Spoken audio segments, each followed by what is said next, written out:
कैसा ये इश्क है।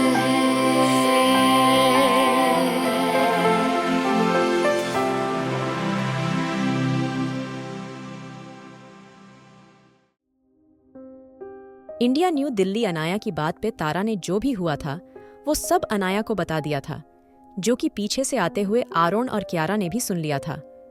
आरोन धीरे से बोला, क्या रूहेल, क्या वो सच कह रही है?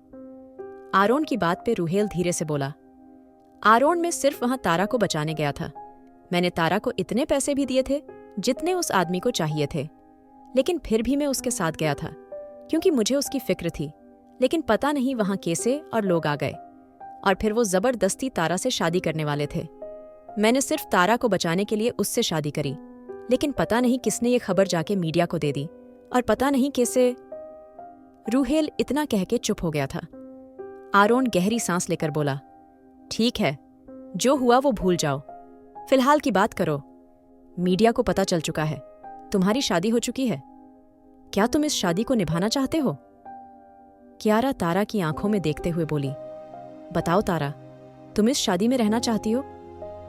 आरोन की बात पे तारा सर झुका के बोली, मैं ऐसे इंसान के साथ नहीं रह सकती जो मुझसे प्यार ना करता हो रूहेल। सर किसी और को पसंद करते हैं और मैं उनके बीच में नहीं आना चाहती। आरोन गहरी सांस लेकर बोला, तारा, मैंने तुमसे पूछा है तुम्हें इस शादी में रहना है या नहीं, और जहां तक मुझे लगता है तुम्हें ये शादी निभानी चाहिए, क्योंकि मीडिया को सब पता चल चुका है और जो लोग तुम्हारे पीछे पड़े हैं वो शायद फिर भी तुम पे हमला करे। इसलिए एक बार सोच लो। आरोन की बात पे तारा ने रूहेल को देखा तो रूहेल तारा का हाथ कस के पकड़ते हुए धीरे से बोला, आरोन, मुझे और तारा को इस शादी से कोई प्रॉब्लम नहीं है। और रही बात मेरे प्यार की, तो मैं ये कभी नहीं कहा, मुझे तारा से प्यार नहीं। रूहेल की बात पे तारा कुछ कह पाती, तभी रूहेल तारा को खींचते हुए ले गया था। क्यार, आरोन को देखते हुए बोली, क्या लगता है? आरोन क्यारा को अपने साथ ले जाते हुए बोला, वॉयलेट डेविल के हर एक मेंबर को उसकी लाइट पार्टनर मिल चुकी है, ये लगता है। इतना कह के आरोन क्यारा को खींचते हुए रूम में ले आया था। वहीं अनाया भी अपने रूम में चली गई थी। तारा और रूहेल दोनों रूम में आ गए थे। तारा गुस्से से रूहेल का कॉलर पकड़ते हुए बोली, हिम्मत कैसे हुई तुम्हारी? मैं जानती हूँ तुम मुझसे प्यार नहीं करते और तुमने ये शादी सिर्फ दबाव में होके करी है। क्या तुम्हें मेरी जिंदगी बर्बाद करनी जरूरी थी? तुम जिससे भी प्यार करते हो शौक से करो, मुझे कोई दिक्कत नहीं, लेकिन शादी करने का क्या मतलब था? और ठीक है, तुमने जल्दबाजी में या फिर मुझे बचाने के लिए ये फैसला लिया था, लेकिन अब जब प्रेसिडेंट ने मुझे, तुम मना कर सकते थे ना, है ना? तुम क्या चाहते हो, मैं तुम्हारी बीवी बनके और तुम्हें किसी और के साथ रहते देखूं?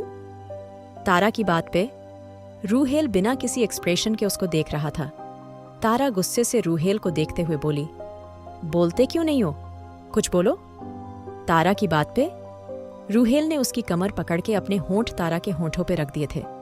तारा हैरान रह गई थी। कुछ देर अच्छे से किस करने के बाद रूहेल तारा के कान के पास होके धीरे से बोला, I love you Tara, I love you. Ruhel Tara के गले लग गया था और तारा हैरान सी रह गई थी। रूहेल के कहे शब्दों में अलग सी सच्चाई महसूस हो रही थी। तारा धीरे से बोली, तुमने फिर से नशा किया है ना? कल फिर तुम मेरी इंसल्ट करोगे, है ना? जैसे तुमने पहले मेरी इंसल्ट करी थी वैसे। तारा की बात पे रूहेल ने उसको गले से लगा लिया था।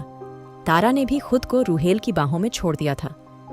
वहीं दूसरी तरफ अनाया राघव के आने का इंतजार कर रही थी, क्योंकि काफी टाइम हो गया था। राघव अभी तक नहीं आया था। राघव अनाया को देख के धीरे से बोला, क्या हुआ, अभी तक नहीं सोई? अनाया जल्दी से पीछे देखते हुए बोली, तुम आ गए?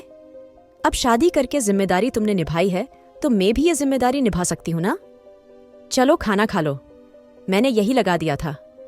राघव अनाया को देख के मुस्कुरा के बोला, वैसे आज तुम इतनी अच्छी कैसे हो गई? सुबह तो मेरे ऊपर चढ़ने को तैयार थी। अनाया प्लेट राघव के सामने रखते हुए बोली, तुम्हें इज्जत पसंद नहीं किया? राघव धीरे से बोला, ठीक है ना, गुस्सा क्यों कर रही हो? अच्छा छोड़ो, ये सब देखो मैं तुम्हारे लिए क्या लेके आया हूं। राघव जल्दी से पीछे से कुछ निकालते हुए बोला तो अनाया की आंखें खुली की खुली रह गई थीं। उसके हाथों में बहुत सारे फूल था। अनाया धीरे से बोली, तुम तो बड़े रोमांटिक निकले। वैसे मुझसे तुमसे ये उम्मीद नहीं थी। खैर, थैंक यू सो मच, मुझे फूल काफी पसंद है। राघव खाना खाते हुए बोला। आई नो, अनाया धीरे से बोली। रियली? तुम्हें कैसे पता? राघव प्यार से बोला। यार, फूल किसको पसंद नहीं होते? तुम्हें भी पसंद होंगे, इसलिए मैं ले आया। अनाया धीरे से बोली। Thank you so much. अच्छा, तुम्हें खाना कैसा लगा? मैंने बनाया था तुम्हारे लिए। अनाया की बात पे राघव प्यार से बोला। वैसे तुम भी अच्छी बीवी बन रही हो, है ना? राघव की बात पे अनाया मुस्कुरा के रह गई थी। कियारा और आरोन दोनों ब्लैंकेट में लेटे हुए थे। उनका हाल ये बताने के लिए काफी थी वो दोनों कितना प्यार करके लेटे हैं। कियारा की गहरी सांसें लेते हुए बोली, तुम मुझे बहुत परेशान करती हो। कियारा की बात पे आरोन उसके सर को चूमते हुए बोला, क्योंकि तुम हमेशा मुझे पागल करती हो, बहुत ज्यादा। आरोन की बात पे कियारा धीरे से बोली। रहने दो तुम। आरोन कियारा को अच्छे से कवर करते हुए बोला। अब चलो, आंखें बंद करो, सो जाओ, टाइम देखो। क्या हो रहा है? आरोन की बात पे कियारा धीरे से बोली। मैं नहीं सोऊंगी, मैं काफी देर सोई हूं और अब तुम मेरे साथ बैठोगे। आरोन करवट लेते हुए बोला। नहीं कियारा, मुझे नींद आ रही है, मुझे सोना है, कल मेरी बहुत इंपॉर्टेंट मीटिंग है। आरोन की बात पे कियारा उसकी कमर पे बैठते हुए बोली। अच्छा, क्या सच में? मुझे परेशान करके मुझे थका के अब तुम्हें सोना है, मुझे भूख लगी है, चलो मेरे लिए कुछ बना के लाओ। कियारा की बात पे आरोन उसकी आंखों में देखते हुए बोला। अच्छा, सच में? कियारा मुस्कुरा के बोली। बिल्कुल। आरोन ने कियारा को अपने नीचे कर लिया था। आरोन धीरे से कियारा के होंठों को छूते हुए बोला, चलो कुछ ऑन ऑर्डर करते हैं, बताओ क्या खाओगी? कियारा आरोन का हाथ पकड़ के उसका फोन फेंकते हुए बोली। तुम बनाओगे, समझे? आरोन कियारा के होंठों को पकड़ते हुए बोला। मेरी जान, तुम्हारा दिमाग खराब हो चुका है, मुझे नींद आ रही है, सोने दो प्लीज। आरोन की बात पे कियारा उठ के बालकनी में चली गई थी। आरोन गहरी सांस लेकर उठ बैठा था। आरोन ने कियारा को गोद में उठाया और गुस्से से बोला, तुम्हें तो मैं बताऊंगा, पहले बताओ क्या खाओगी? कियारा आरोन को पकड़ते हुए बोली, जो भी तुम खिलाओगे वही। कियारा की बात पे आरोन के चेहरे पे मुस्कान आ गई थी। थोड़ी देर बाद कियारा टेबल पे बैठी थी और आरोन किसी प्रोफेशनल की तरह पड़ता बनाने में लगा था। कियारा आरोन को देखते हुए बोली, तुम कितनी अच्छी सब्जी काटते हो ना, तुम्हें ये काम शुरू करना चाहिए। आरोन कियारा की तरफ चाकू करते हुए बोला, मैं जुबान भी काफी अच्छी काटता हूँ, लिटिल स्टॉकर उसके बारे में क्या ख्याल है? आरोन की बात पे कियारा उसको घूर के रह गई थी। थोड़ी देर बाद आरोन कियारा के सामने पास्ता रखते हुए बोला, मैंने अपनी पूरी जिंदगी में पहली बार किसी के लिए कुछ बनाया है, खा के बताओ। आरोन की बात पे कियारा ने जल्दी से खाना शुरू कर दिया था। क्या तारा अपना पाएगी रूहेल को? क्या आरोन और कियारा के प्यार के बीच आएगा कोई और? इंडिया न्यू दिल्ली कियारा ने कुछ ही देर में पूरा पास्ता खत्म कर लिया था। आरोन बड़ी शिद्दत से उसको घूर रहे था। आरोन के ऐसे घूरने पे कियारा धीरे से बोली, क्या तुम मुझे शर्मिंदा करना चाहते हो? कियारा की बात पे आरोन आराम से बोला, तुम शर्मिंदा करके भी शर्मिंदा नहीं होती। एक तो मैंने तुम्हारे लिए आधी रात को कुछ खाने को बनाया है, ऊपर से मुझे थैंक यू बोलना तो दूर, तुमने मुझे ऑफर भी नहीं करा। आरोन की बात पे कियारा उसके होंठों को चूमते हुए बोली, क्योंकि तुम कह रहे थे तुम्हें नींद आ रही है। भूख नहीं लगी तुम्हें मैं क्या करती? मुझे भूख लगी थी, मैंने खा लिया, मैं क्यों पूछूंगी कुछ? कियारा बड़े आराम से बोली तो आरोन उसकी आंखों में देखते हुए बोला, ओक लिटिल स्टॉकर, मुझे भी किसी और चीज की भूख है, क्या तुम मुझे वो नहीं दोगी? आरोन की बात पे कियारा धीरे से बोली, आरोन, मुझे इतनी नींद आ रही है ना, मैं क्या ही बताऊं, तुम्हें भी समझ नहीं आता, मैं कितना समझाती हूं ना तुम्हें। आरोन कियारा की बात पे आरोन जबरदस्ती उसको गोद में उठाते हुए बोला, मैं हूं ना, मैं सुलाऊंगा तुम्हें। आरोन की बात पे कियारा उसको रोकती रह गई थी, लेकिन आरोन नहीं माना था और दोनों अपने कमरे में चले गए थे। वक्त ऐसे ही गुजर रहा था। कियारा और आरोन की शादी को 1 साल बीत चुका था। हर तरफ सिर्फ खुशियां थीं। कियारा तो इतनी खुश रहने लगी थी जिसकी कोई हद नहीं। आरोन भी अपनी इस जिंदगी में काफी खुश था। वो कियारा को खुश रखने का कोई भी मौका हाथ से नहीं जाने देता था। अनाया और राघव भी पति पत्नी की तरह रहने लगे थे और रूहेल और तारा ने भी एक दूसरे को एक्सेप्ट कर लिया था, लेकिन दोनों अभी पति पत्नी की तरह एक दूसरे को स्वीकार नहीं कर पाए थे। वहीं रीमा और रचना जेल का टॉर्चर नहीं झेल पाई थी, इसलिए उनकी मौत हो गई थी और अरिमा और अनय जेल से फरार हो गए थे। अभी तक सब काफी अच्छा लग रहा था। कियारा के ऊपर भी उस दिन के बाद से कोई हमला नहीं हुआ था। कियारा प्रेग्नेंट थी और उसकी डिलीवरी के लिए कोई वक्त ही था, क्योंकि कियारा की प्रेगनेंसी को 9 महीने बीत चुके थे। आज भी आरोन कियारा की क्रेविंग पे उसको आइसक्रीम खिलाने लाया था। कियारा अपने पेट को देख रही थी और आरोन उसको धीरे धीरे आइसक्रीम खिला रहा था। कियारा को ऐसे पेट को देखते हुए आरोन धीरे से बोला, क्या मेरे बच्चे को नजर लगाने का इरादा है? लिटिल स्टॉकर आरोन की बात पे किया था। आरोन का हाथ पकड़ के गुस्से से बोली, ये तुम्हारा बच्चा किसी ज्यादा ही शैतान नहीं है? ये मुझे हमेशा किक मारता है। आरोन कियारा के होंठों पे लगी आइसक्रीम को अपनी उंगली से साफ करते हुए बोला, वो तुम्हें अपनी प्रेजेंस फील करवाता है मेरी जान। कियारा आरोन को घूरते हुए बोली, जब वो बाहर आएगा ना, उसको सबसे ज्यादा प्यार मुझे करना होगा, क्योंकि मैं उसकी मम्मा जो हूँ, मैंने उसको अपने पेट में रखा है ना। कियारा की बात पे आरोन उसके पेट को चूमते हुए बोला, वो सबसे ज्यादा प्यार अपने डैड से करेगा, क्योंकि उसके डैड ने उसकी मम्मा को संभाला है। आरोन की बात पे कियारा ने हल्का सा ऊपर होके आरोन के होंठों को चूम लिया था। कियारा धीरे से बोली, Aaron I love you so much हर चीज के लिए। आरोन कियारा के पेट पे हाथ रखते हुए बोला, ये मैं तुम्हें बोलना चाहता हूँ। कियारा, तुमने मेरी जिंदगी की हर खुशी मुझे दी है, और सबसे बड़ी खुशी तो अब तुम मुझे देने वाली हो। तुम्हें पता है ये फीलिंग कितनी खूबसूरत होती है? मैं बाप बनने वाला हूँ, मुझे ये सोच के भी अलग सी एक्साइटमेंट होती है। आरोन के चेहरे की चमक देख के कियारा ने उसके सीने पे सर रख लिया था। आरोन कियारा को देख के गाड़ी स्टार्ट करते गए बोला, लिटिल स्टॉकर, मैं तुम्हें लास्ट टाइम बाहर लेके आया हूँ, अब तुम डिलीवरी के बाद बाहर जाओगी। आरोन की बात पे कियारा गुस्से से बोली, व्हाट? नहीं आरोन, मुझे फ्रेश एयर की जरूरत होती है, बेबी को फ्रेश एयर की जरूरत होती है। मैं घर में कैसे रहूंगी? तुम मुझे रोज रात को कुछ ना कुछ खिलाने लेते आते हो। कियारा की बात पे आरोन गाड़ी घर की तरफ मोड़ते हुए बोला, कियारा, अब तुम्हारा घर से बाहर रहना सेफ नहीं, और रही बात फ्रेश एयर की तो उसके लिए मैं हूं। तुम बालकनी में टेरेस पे कहीं भी बैठ सकती हो, तुम्हें फ्रेश एयर ही मिलेगी। आरोन की बात पे कियारा गुस्से से खिड़की के बाहर देखने लगी थी।